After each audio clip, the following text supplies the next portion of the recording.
በኤርትራ ጉዳይ በአዲስ አበባ ተመክሯል። ነገሮች እየከረሩና እየጠበቁ ሲሄዱ በአዲስ አበባ ከተለያዩ ሀገራት የተሰበሰቡ የኤርትራ ተቃዋሚ ቡድን መሪዎች ተገናኝተው ተወያይተዋል። የቀድሞ የሰላም ሚኒስትር አቶ ታዬ ደንደዓ ታሰረ።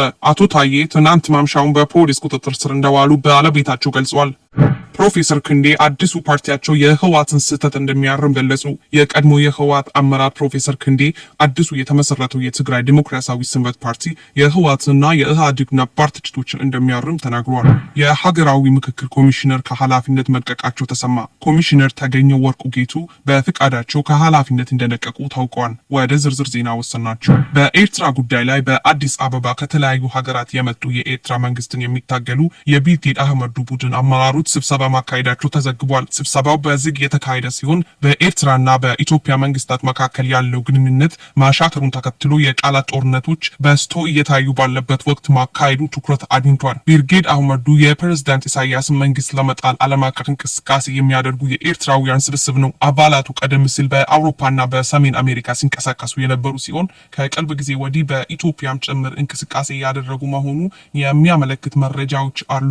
የኤርትራ መንግስት ደግሞ ከህወሓት ወታደራዊ አመራሮች ጋር ግንኙነት መጀመሩን የሚያሳዩ መረጃዎች እየወጡ ነው። የብርጌድ አህመዱ የዲፕሎማሲ ክፍል ኃላፊ አቶ በየነ ገብረ እግዚአብሔር እንቅስቃሴው በአዲስ አበባ ቢሮ እንደከፈተና ይህም ለተበተነው እንቅስቃሴ አንድ መገናኛ ማዕከል እንደሚሆን ተናግሯል። ይህ ቢሮ በቀጣይ ወታደራዊ ማዕከል ሲቋቋም ማዕከላዊ ጽህፈት ቤት ሆኖ እንደሚያገለግልም አክሏል። ብርጌድ አህመዱ ባለፉት 3 ዓመታት በተለይም በምዕራባውያንና በመካከለኛ ምስራቅ አገራት እየተስፋፋ የመጣ የኤርትራውያን የተቃውሞ እንቅስቃሴ ነው። ደጋፊዎቹ የሚያደርጉ ሰማያዊ ቲሸርት የሚታወቅ ይህ እንቅስቃሴ ሰማያዊ አብዮት በሚል መጠሪያው ይታወቃል። የእነርሱ እንቅስቃሴ የኤርትራ መንግስት በሚያዘጋጃቸው ዝግጅትና በዓላት ላይ በመቃወም የሚታወቅ ሲሆን ለፕሬዝዳንት ኢሳያስ መንግስት የሚላከው የዲያስፖራ ገንዘብ እንዲቋረጥ ከፍተኛ ትግል ሲያደርጉም ቆይቷል። በዚህ ምክንያት በአሜሪካ፣ ዩናይትድ ኪንግደም፣ እስራኤል፣ ካናዳ፣ ጀርመን፣ ሱዳን እና ስዊዘርላንድ በሚካሄዱ የኤርትራ መንግስት ደጋፊ ፌስቲቫሎች ላይ ረብሻዎች ሲታዩ ቆይቷል። እነዚህ ግጭቶች የመንግስት ደጋፊ በሆኑና በተቃዋሚ ኤርትራውያን መካከል የሚፈጠሩበት ጊዜ የጸጥታ ኃይሎች ጭምር በሰዎች ላይ ጉዳት ደርሰዋል። የቀድሞ የሰላም ሚኒስትር አቶ ታዬ ደንደዓ ትናንት ማምሻውን በፖሊስ ቁጥጥር ስር መዋላቸው ታውቋል። ባለቤታቸው ወይዘሮ ስንታየው አለማየሁ ለቢቢሲ አማርኛ እንደገለጹት አቶ ታዬ በፖሊስ ለጥያቄ እንደሚፈለጉ ተነግሯቸው ትናንት ከምሽቱ 10 ሰዓት አካባቢ ከመኖሪያ ቤታቸው ተወስዷል። አቶ ታዬ ከዚህ ቀደም በ3 ክሶች ክስ ተመስርቶባቸው በቁጥጥር ስር ውሎ የነበረ ሲሆን ከ3ቱ ክሶች መካከል በሁለቱ ነጻ ተብሎ በዋስ የተለቀቁበት ሁኔታ ነበር። ነጻ የተባሉባቸው ክሶች ትውከትና ብጥብጥ በማስነሳት እና ለጸረ ሰላም ኃይሎች ድጋፍ በማድረግ የሚሉት ክሶች ላይ ነበር።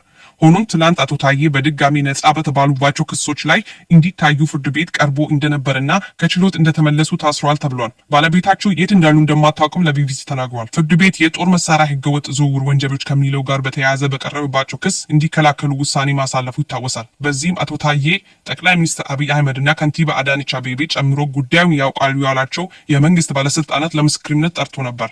የሀገራዊ ምክክር ኮሚሽነር ከኃላፊነት መልቀቃቸው ተሰማ። የሀገራዊ ምክክር ኮሚሽነር ተገኘው ወርቅ ጌቱ በፍቃዳቸው ከኃላፊነት የለቀቁ መሆኑ ኢዜማ ዘግቧል። አመራሩ የህዝብ ተወካዮች ምክር ቤት የተሾሙ ከ3 ዓመታት በላይ አገልግሏል።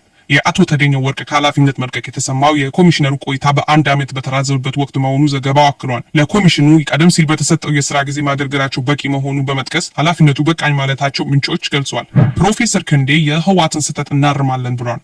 የቀድሞ የህወሓት ከፍተኛ አመራርና የትምህርት ሚኒስቴር ዴኤታ የነበሩ ፕሮፌሰር ክንዴ ገብረ ሕይወት አዲሱ የትግራይ ዲሞክራሲያዊ ስምረት ፓርቲ ህወሓትንም ሆነ ኢህአዴግን ሲቀርብበት የቆየው ትችት የሚያርም እንደሆነ ተናግሯል። የኢትዮጵያ ብሔራዊ ምርጫ ቦርድ ለፓርቲው የምዝገባ ፍቃድ በግንቦት 18 ቀን 2017 ዓ.ም ሰጥቷል። ፕሮፌሰር ክንዴ ለአዲስ ስታንዳርድ በሰጡት ገለጻ የፓርቲያቸው ዓላማ የዜጎች መብትና ነጻነት በከፍተኛ ደረጃ ማስከበርና ማስጠበቅ እንደሆነ ገልጿል። በመቀሌ የፓርቲው ጽህፈት ቤት እንደሚሆንና በቀጣዩ 1 ወር ውስጥ ከክልል እስከ ቀበሌ ያሉ አደረጃጀቶችን በመፍጠር የአባላት ምልመላ እንደሚያካሄድም ዘግቧል።